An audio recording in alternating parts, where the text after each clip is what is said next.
Ladies and gentlemen, welcome back to some more mid-season videos. This time I'm going to be doing the mid-season grade for every single AFL club. 12 or 13 rounds technically have been played. Half the season is gone. Let's get right into this with the Adelaide Football Club. Adelaide get an E+.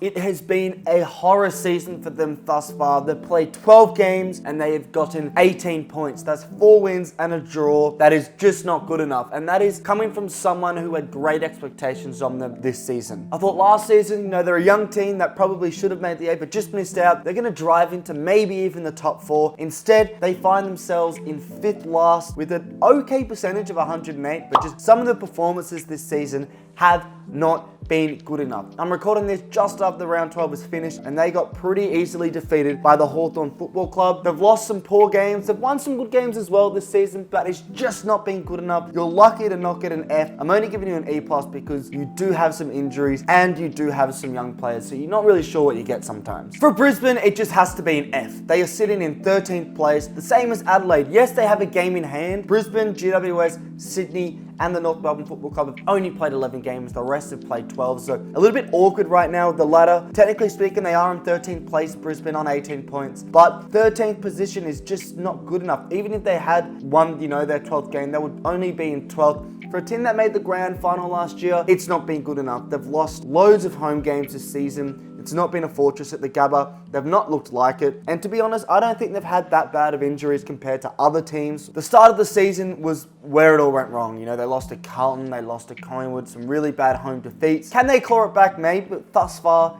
it's a fail. For Carlton, I'm giving Carlton a C. Last week, they would have got worse, but I think the victory over Port Adelaide they just had away from home has, sort of brought them back a little bit. A C is sort of, maybe C is a bit generous given they're only in 5th, but they are on equal points with 3rd place Geelong. They've played pretty well. Halfway point of the season to be in 5th, where I expected them to be top 4. Maybe they haven't met expectations, but given they're basically in the top 4, just percentage, 3.7% is what separates them and Port Adelaide from 5th to 4th. You've got to give them a C. I don't think any higher is deserved, given they have looked pretty poor this season. Defensively, they've not looked great, but I think a C is pretty warranted. Collingwood, they are in 9th place, and you might be thinking, grand finalists in 9th place, if Brisbane got an F, what did Collingwood get? I'm giving Collingwood a C+, and there's a reason behind this. It's the injuries. They are so injured right now, and they have had poor injuries throughout the entire season. The injury list of Collingwood is not great. Now, I was considering giving them a D, but they are on equal points with 7th place GWS. Their percentage isn't great. They have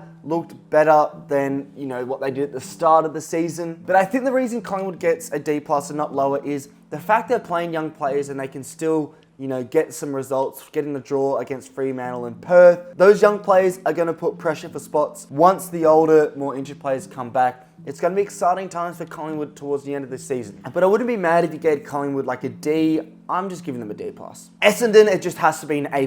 They have had a phenomenal season. Yes, they're coming off a loss against Gold Coast, but that was arguably their most impressive performance, going away to the Gold Coast in Gold Coast, losing by only 11 points, where they could have won that game. Very impressive result. They have had some phenomenal victories this season. Let's go through them. They beat Hawthorn in round 1, then they lose to Sydney away from home, but everyone's losing to Sydney, so whatever. They beat St Kilda by 4 points. They get dominated away from home, against Port Adelaide by 69 points. That was sort of the point where I thought, yeah, Essendon are probably done. And then you got an away victory against the Dogs, phenomenal performance. An away victory against Adelaide, a great performance. A draw against Collingwood in an Anzac Day game where Collingwood didn't have that many injuries at the time. You got an away win against West Coast, which has proven very difficult this season. A great home win against the Giants. An easy win against North by 40 points. They beat Richmond at Dreamtime by 12 points. That was a bit dodgy, and they lose to Gold Coast by 11 points. They are an exciting football club. They play an exciting brand of football. A great coach. They've got great leaders now. They actually have good leaders, and you don't really say that about Essendon that much, but they're doing really well. It's got to be an A+. They're in 2nd place on 34 points. They are doing great. Their percentage isn't good, but it's been a great season so far. For Fremantle, I'm also giving them an A+. Fremantle are just 1 win behind the Essendon Football Club. They have the 2nd best percentage in the league, 121.4. They are just below Sydney's 100, well, not just below, but well below Sydney's 150.1%. I, alongside many others, had Fremantle dropping right down the ladder this season. I thought Justin Longmuir was going to have a torrid time, and I thought they would finish in the bottom 4. They are in 6th place currently speaking. Yes, they have a game in hand, but they are in 6th place currently speaking. They've played phenomenal football. Just 1 1 games they had to win. They've got a draw against Collingwood, and the round that just happened, they nearly got a 100-point victory against Melbourne away from home. They've looked really good this season. They're a bit boring at times, where they're very defensive, but they showed against Melbourne that they can score goals. Their forward line's starting to form a little bit. Can they make an 8? That's a different question. I don't think they're going to scrape in there, but the form in the first half of the season has been great, and that warrants an A+.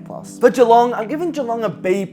It was an A+ for so long, and then the results just have not been good enough. They have looked really dodgy. I was considering giving them a lower mark, but to be honest, the fact they're in 3rd place on 32 points, having played 12 games, I think warrants a B+.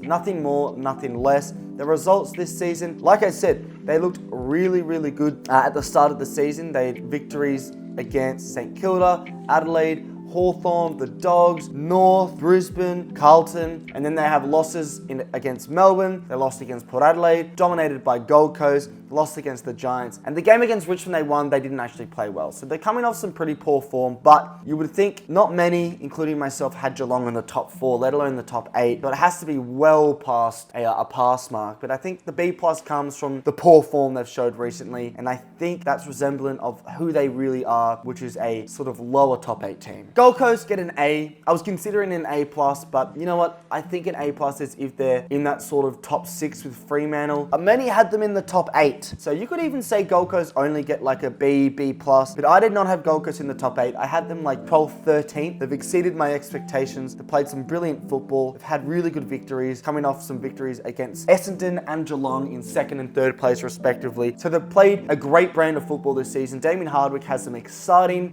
You want to watch Gold Coast now. I've never really said that before about Gold Coast, apart from the games where Gary Ablett was, getting 50 touches. I've never wanted to tune into a Gold Coast game, but they're so exciting that I actually want to, and that's pretty much the precedent of why they get an A. The Giants get an A as well. The reason they get an A, now they have only played 11 games, everyone else has played 12. They're in 7th place on 28 points. They have that game in hand, and if they win that game in hand, they will go into 3rd place. So the Giants have looked good. The reason I don't want to give them an A+ this season is an A+ is their first. I think most people had them in the top 4 this season. Many had them arguably winning the flag or maybe even getting to the grand final. They are in 7th, which you might be thinking, well, hang on, why do they get an A? I wouldn't blame you to get an A+, a B+, sorry, but just realize they do have that game in hand. They have a very impressive percentage. They have the 4th best percentage in the league with 114.6. That deserves, I think, probably an A. Maybe I'm a bit polite, but the Giants have also had a lot of injury problems as of recent, but they've got the form back and they're looking good. Hawthorn get a B, and the reason Hawthorn get a B, many will say Hawthorn deserve like a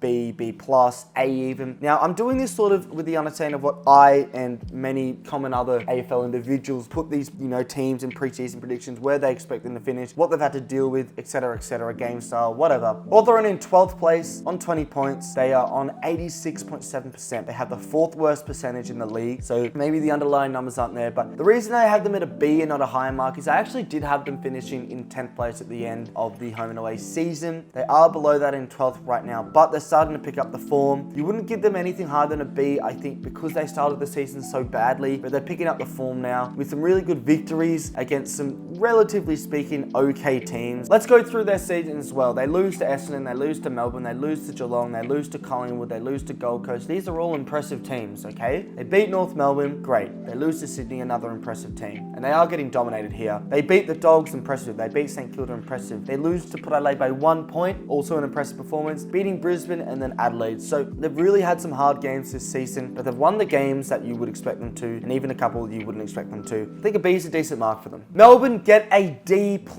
It was a C+ until they got absolutely dominated by the Fremantle Football Club. Over 90-point loss at home. Yes, it wasn't in Melbourne, but technically a home game for them. They're in 10th place with a percentage of 104.3. That is lower than Adelaide's percentage of 108.6. Adelaide in 14th, Melbourne in 10th place. They are sitting equal on points with Giants in 7th, but they have played that 12th game. They're not looking good, okay? They are not looking good. They looked really good at the start of the season, admittedly, but recently they have just been looking pretty fucking shit. Let's talk about the games that Melbourne have played. They lose to Sydney in the opening round. They beat Western Bulldogs, great. They beat Hawthorn, great. They beat Port Adelaide at home, really good win. They beat Adelaide at home, really good win. Then they lose to the Lions at home, away from home, sorry. They beat the Adelaide teams in Adelaide. They lose against against Brisbane, at home. They beat Richmond, great. Richmond are shit. They beat the Cats, and then they start to go on a bit of a downward spiral. Losing to Carlton by 1 point, losing to West Coast by 35. They do beat the Saints by 38, and losing to Fremantle by 92. The reality is I had Melbourne in and around that top 4 position, and they were in 10th place. That has to be a really bad mark. The reason it isn't worse than a D+ is they have played some hard games, and they are equal on points with 7th place. And I do think the underlying numbers are pretty good for Melbourne. Maybe actually a D is probably worthy. You know what? Some people did have them coming outside the 8, so we'll give them a D+.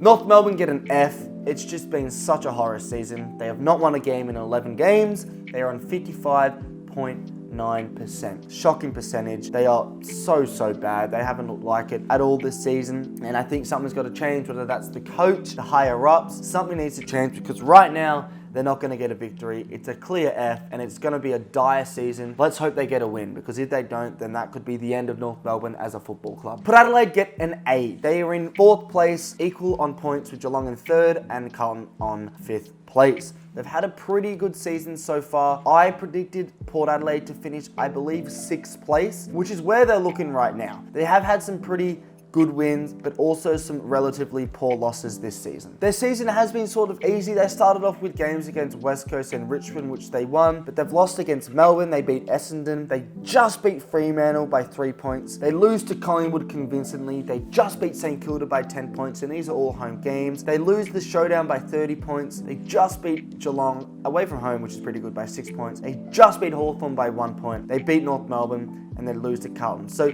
they actually haven't had a great season. They've won games against, they've played Richmond, North, West Coast, St Kilda. They've won those games, but losses against Adelaide and the really close wins. They've had like 3 or 4 under 6 point wins, which means, relatively speaking, that luck should end up running out. But the fact they're in the top 4, I still think they warrant an A, given that not many had them in the top 4. And they do have a pretty good percentage of 111. Richmond get a D. Richmond have the worst injuries in the competition. That's well known. We've just got Celts, who's done an ACL as well. It's been a hard season, but I think the fact we've got a win means we can't get an F, given we probably should have never won a game. And that game was against Sydney as well, which is their only loss this season. We've looked good against Geelong. We looked good against Essendon. We've played some great games against Carlton. We have had games where we've looked really impressive, but there have also been some blowouts. Obviously, the Dogs and Brisbane are the notable ones there, where we really just got dominated. A good game against St Kilda as well. We've had an okay season, relatively speaking, but the fact we're in second last with 1 win probably means a D's pretty fair, but it's been a hard season for us. St Kilda get an F. St Kilda have looked horrible this season. I think that the main reason they're an F is because they're just so boring to watch. They're in 4th last on 16 points with a percentage of 92.6. They made the 8 last year. They're in 4th last this year. That equals an F. There's no negotiating that. Let's look at the games they've played. They lose against Geelong. They do beat Collingwood, and then they lose against Essendon. They beat Richmond, but that's Richmond. They lose against the Giants by 1 point. So the start of the season looked okay, and then they get dominated by 60 against the Dogs, lose to Port Adelaide by 10 points. They do beat North by 38, but Hawthorn get a victory by 5 points over them. They lose to Fremantle at home by 17. Melbourne dominate them by 40, and now they've beaten West Coast by 14. But the reality is, if you make the 8-1 season, I think they came 6th place last season at the end of the home and away season. To be in 4th last is a fail, and it's just another bad season for St Kilda. 1 season good, 1 season bad, and that's their mark, an F. Sydney get an A+. They have won every single game except the game against Richmond. How the only game they've lost is against the Richmond Tigers is absolutely beyond me, but a percentage of 150.1, easily on top of the ladder by 6 points with a game in hand as well. They're looking scary, and they've still got Mills and Parker to come back. Surely they can only get better. That is the easiest A+ we'll ever give. West Coast, I've given West Coast an A. The reason West Coast get an A is I had them finishing dead last. Many had them finishing dead last, and they have looked a decent team. Yes, they've only won 3 games from their 12, but they've had some impressive wins against the likes of Richmond, which was a really good win. The victory against Melbourne. They've had some pretty exciting wins. Fremantle as well, the derby. They haven't even played North Melbourne yet. That could be another win for them. Harley Reid's cooking. Adam Simpson's playing exciting football. They get an A. And as for the Dogs are a hard one. They have the second best percentage in the league with 121.3, but they are only in 11th place. They've only won half the games they've played this season. I've given them a C+. I feel like the Dogs were expected to be around 9th to 13th place, and they are in the middle of that in 11th place. Most people had them around there, including myself, so I think a C+ is probably worthy. The reason it's a C+ not a C is because the great percentage they have, and also they have combated a lot of injuries. So you gave them a B, I wouldn't be mad, but I have an agenda against the Dogs, so C+ it is. And that is every team's grade in the mid-season. Let me know in the comments below what you think your AFL team's grade should be. Make sure you like, subscribe, all that good stuff. Follow TikTok FTFooty as well, and I'll be seeing you in another video.